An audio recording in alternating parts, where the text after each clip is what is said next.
All right, let's do this. Today we're taking a deep dive into Shoppers Stop. We've got their Q3F25 reports, plus some interesting news about a change in leadership.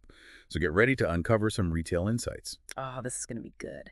You know, even with the economy being a little uncertain, Shoppers Stop is actually doing really well. Their Q3 revenue went up 9% year over year.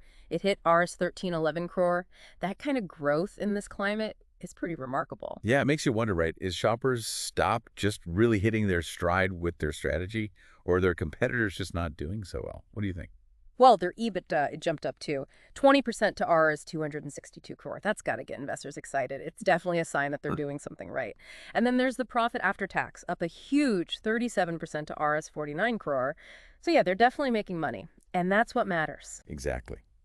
But the big question is, how are they doing it? The reports highlight a few key things. One is this big focus on premiumization, offering more high-end products and experiences. Those premium categories now make up a big chunk of their revenue, 64% actually. It seems a little counterintuitive though, doesn't it? You'd think in a tough economy people would want cheaper stuff. It is kind of surprising, yeah. But think about it this way. When things are a bit uncertain, people often treat themselves. They want those little luxuries that make them feel good. And Shoppers Stop is really positioning itself well. They're the go-to place for affordable indulgences. So it's not just about the products themselves. It's about the feeling, the experience. Exactly. Smart. And it looks like they're getting more out of each sale, too. Their average transaction value is up 6%. So people are spending more on each visit. Plus, the average selling price is up 4%. And they're even getting people to buy more items per transaction. It's like they found a way to get the most out of every sale. It is impressive. And let's not forget about their loyalty program.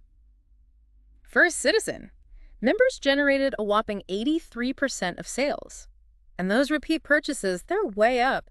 It tells me they've figured out how to create a loyal customer base. People who keep coming back for more. That's not easy these days. That's true. Speaking of loyalty, I was looking at their private label strategy. It seems to be paying off. They're getting better margins because they're having fewer markdowns, and less merchandise is going out of style. It's like they know exactly what customers want. Right. Retail is all about anticipating those trends, predicting demand, and managing inventory well. And it looks like they're getting pretty good at it. Now, the reports also had some interesting details about specific categories. Yeah. Beauty is still a top performer, especially fragrances, which saw a 14% year-over-year jump. Fragrance is such a personal purchase. It seems like Shoppers Stop has tapped into something there. And remember, we were talking about affordable luxury? Fragrances fit perfectly into that. But what's interesting is that their value fashion format, Intune, is also doing well. They've got 59 stores open, and they brought in Rs 63 crore in Q3, so they're hitting both ends of the market. It's good strategy, not putting all their eggs in one basket. Exactly. They're catering to the luxury shopper and the budget-conscious shopper. But they're not just relying on what's worked in the past. They're launching new initiatives. Their marketing campaigns, India Weds with Shoppers Stop and Gifts of Love, really resonated with people. And it seems like they've driven sales too. Yeah, those campaigns were smart. They tapped into those big cultural moments and emotions. They created a connection with consumers. It went beyond just pushing products. And they're clearly focused on growth. 16 new stores opened in Q3 alone. And they're planning even more for Q4. They're not just sticking to the same format either. They're opening department stores, Intune outlets, even beauty-focused stores. Yeah, they're really expanding their footprint, reaching new customers. It shows they're confident.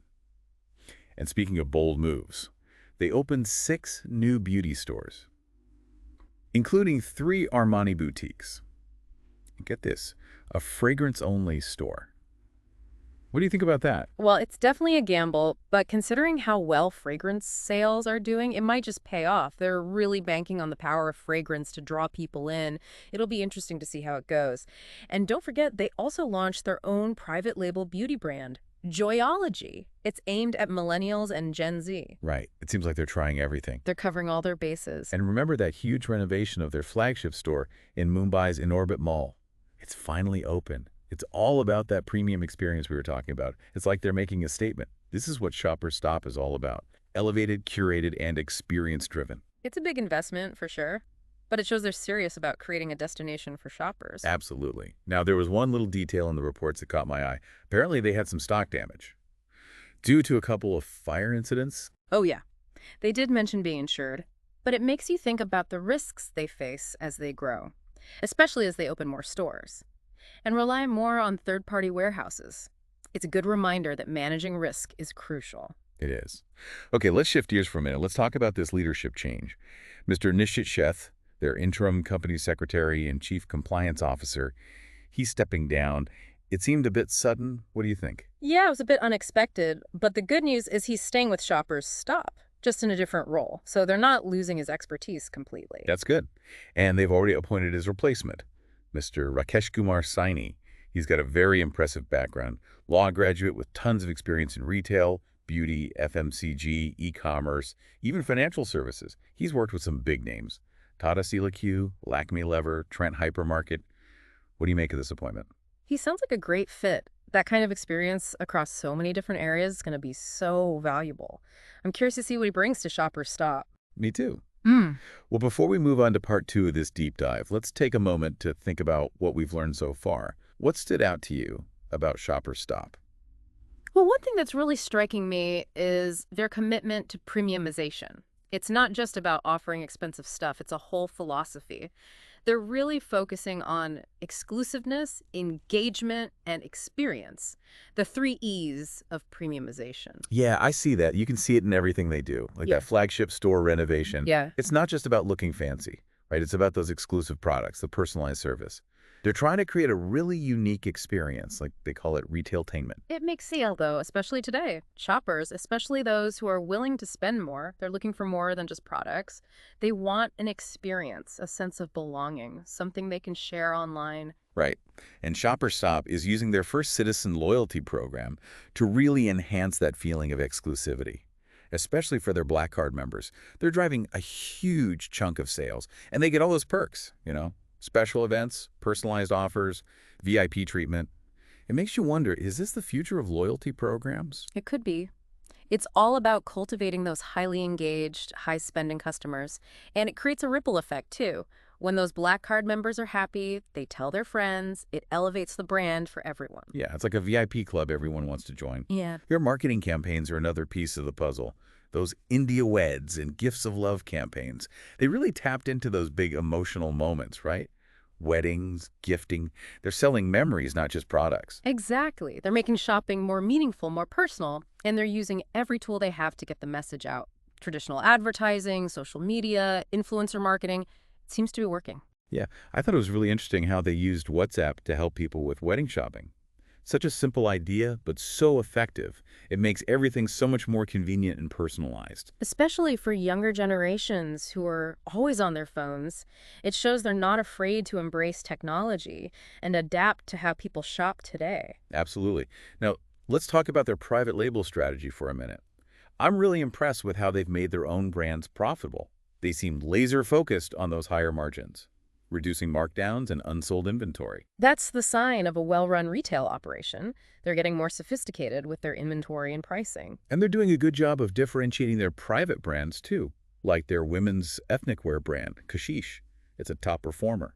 And they're expanding it into new categories, like men's accessories and sleepwear. It's smart to focus on those areas where they can offer something unique, build a loyal following. Definitely. Now, their value fashion format, In Tune, is another interesting story. They're planning to expand to 85 stores by the end of FY25. They're targeting a different customer than their department stores. Do you think this is risky, spreading themselves too thin? It's a balancing act for sure, but it's also a way to capture a larger share of the market. By catering to both the high-end and budget-conscious shoppers, they're spreading the risks. Makes sense. And it's not just about opening stores. They're thinking about their workforce, too. They're using government apprenticeship programs to recruit and train new talent. That's great to see. They're thinking long-term, creating jobs and investing in their future. Now let's talk about beauty. It's a huge growth driver for Shoppers Stop. And they're making some bold moves. I'm still thinking about that fragrance-only store. Brilliant idea or crazy idea? Well, with fragrance sales booming the way they are, it might not be so crazy. It's about creating a destination for fragrance lovers, a place where they can explore and discover new scents. And it gives Shoppers Stop a chance to showcase their expertise. It does. And their partnership with Armani is smart, too.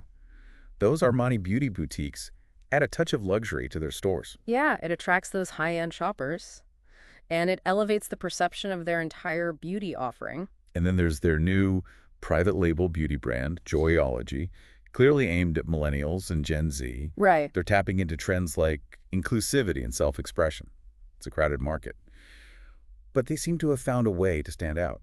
It's not just about the products, it's about the values the brand represents. And that's important to younger consumers. Absolutely. They're also doing a great job of blending online and offline. Their website, the SS Beauty platform, their social media, it's all connected. It's all about creating that seamless experience, meeting customers wherever they are. And they're really embracing experiential retail. Their marketing campaigns, the store design, their beauty services, like makeovers and master classes, it's all about those memorable experiences. We're not just selling products, they're selling an experience. Right. Their Home Stop division is doing well, too. Sales are growing at a good pace. They're even expanding their product range, offering more brands and categories like cookware. It's good to see they're paying attention to all parts of their business, looking for opportunities to grow. Okay, let's step back for a minute. Look at the bigger picture. Shoppers Stop is investing a lot in their future. New stores, renovations, even putting money into deposits. Do you think they're being too aggressive? It's a sign of confidence, that's for sure. But it's also a calculated risk. They're balancing this growth with financial stability, managing their cash flow carefully, reducing debt, optimizing inventory. It's about strategic growth, not just growth for growth's sake. Exactly. But they did have those fire incidents. Yeah. They were insured, but still, it highlights the potential downsides of expansion. It's a good reminder that things can happen. As they grow, they'll need to be extra careful about managing risk. So before we go to the final part of this deep dive, what do you see as Shoppers Stop's biggest opportunities for future growth? What really stands out to you? You know, as we've been talking about all this, I keep thinking about the bigger picture of retail in India. It's such a tough market, so competitive, and Shoppers Stop, they're not just keeping up, they're setting the pace. That's what's so impressive. They're not just reacting to trends, they're creating them. That focus on premiumization, the whole experiential retail thing, blending online and offline so seamlessly, it's really raising the bar for the whole industry. It is, and their commitment to building their own brands, their private labels, it's really smart. It is, right? It gives them so much control. Exactly. Control over the supply chain, they can offer unique products, and it helps with profitability. Yeah, they can build those margins. Plus, it makes them less reliant on other brands. It's a win-win. Totally agree. And they're not afraid to try new things, like that fragrance-only store. It shows they're willing to take some risks. Yeah, they're not afraid to push the boundaries. And their financials are solid. Revenue growth, good margins, a healthy balance sheet. Everything's pointing in the right direction. And their strategic initiatives, like expanding in Tune and those new beauty categories, it shows they have a clear vision for the future. They're not just standing still. Exactly. And then there's the new appointment, Mr. Saini, the new company secretary and chief compliance officer. It shows they're serious about growth. He does have a lot of experience. He does, right, from all sorts of industries. And a deep understanding of all the legal and regulatory stuff. Seems like a smart move. It does. So what does all this mean for our listeners? Well, I think it means Shoppers Stop is a company to watch. They're not just surviving, they're thriving. They're innovating, they're expanding. They're building a brand that really connects with shoppers. They're a great example of how a traditional retailer can adapt and evolve. They are. But before we wrap up, I want to leave everyone with one final thought. We've talked a lot about Shoppers Stop's strategy. But what about the things they can't control? New technologies, changing tastes, even global events. How will those things affect them? It's something to think about. It's a good point. The world is constantly changing. And the only thing that's certain is change. But Shoppers Stop, they seem ready to adapt, ready to face those challenges. That's what makes them so interesting. It does. Well, thanks for joining us on this deep dive into Shoppers Stop. Until next time, happy shopping, everyone.